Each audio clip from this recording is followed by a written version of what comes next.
একটু মুড়ি খেয়ে নিই। এই রে, মুড়িটা পড়েই গেল।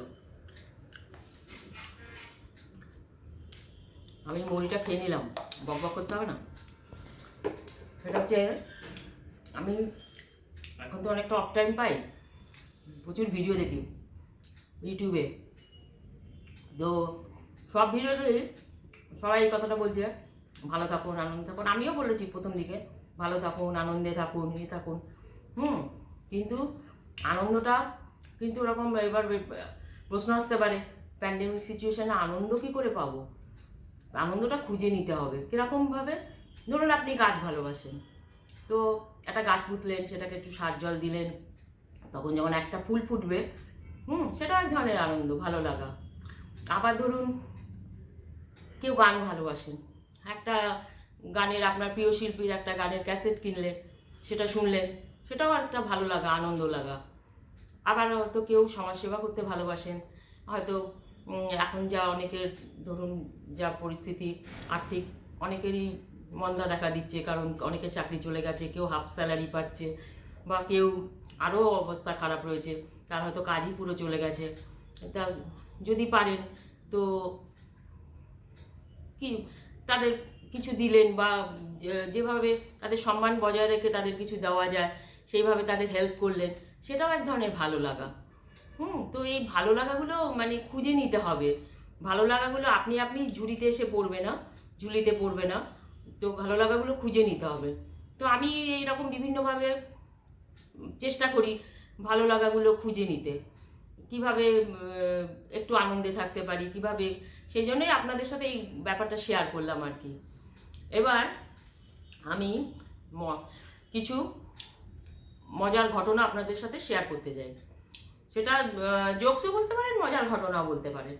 ধরুন রামবাবুর পরমা সুন্দরী কন্যা আছে, মানে রূপে লক্ষ্মী গুণে সরস্বতী বলা যেতে পারে, অনেক গুণও আছে, কিন্তু তা সত্ত্বেও তার বিয়ে হচ্ছে না।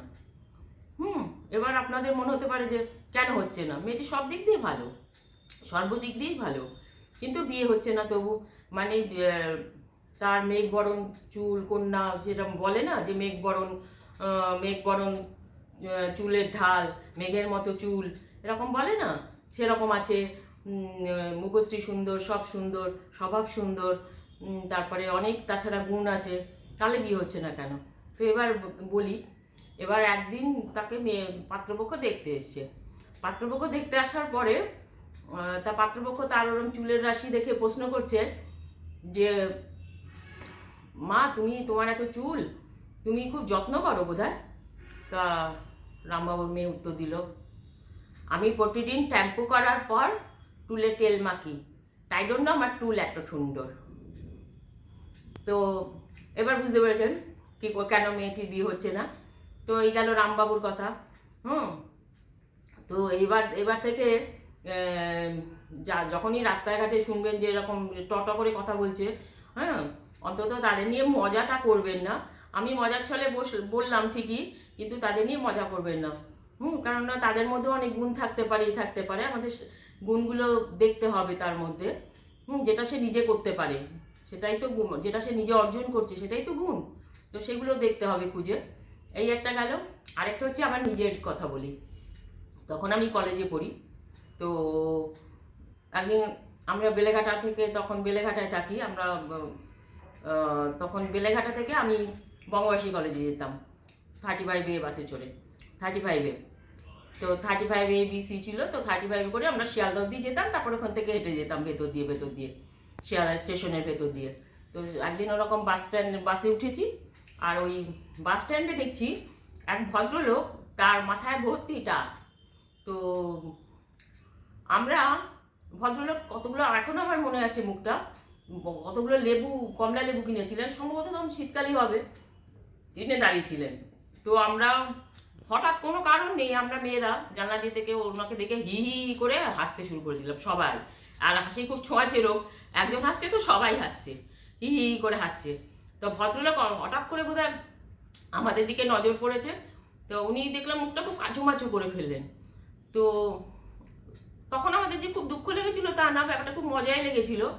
তারপরে যেটা ঘটনা ঘটলো, আমার মা বাবা যখন আমার বিয়ের সম্বন্ধ করার কথা ভাবলেন এবং যারা মানে শেষ পর্যন্ত তাকে পাত্র হিসেবে সিলেক্ট করলেন, হ্যাঁ, তার মাথা ভর্তিটা, তার মানে সেদিন যে আমি হেসেছিলাম, সেই হাসির ফল ভগবান আমাকে হাতে হাতে দিয়ে দিয়েছে।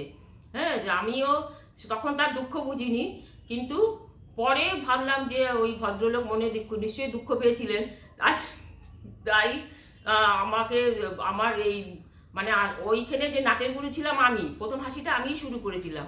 তো ওই জন্য কারোর মাথায় যদি টাক দেখেন কিংবা কারো কেউ যদি টট করে কথা বলে, অন্তত তাকে তাকে দেখে হাসবেন না বা তাকে দেখে ভেঙাবেন না, এটুকু আমার অনুরোধ। আর এই পর্যন্ত আজকে বকবকানি এখানে শেষ করছি। মরিখা আমার শেষ হয়ে গেছে। এখন একটা ডিমের অমলেট খাবো, শীতকাল পড়েছে। শীত পড়লেও এখন আমেদাবাদে সেরকম শীত নেই, মানে দেখছেন আমি সোয়েটার ফোয়েটার পরিনি, কিছু শীত নেই। তো একটা ডিমের অমলেট খাবো। তো আজকে বকবকানি এখানেই শেষ। আপনারা ভালো থাকবেন, আনন্দে থাকবেন।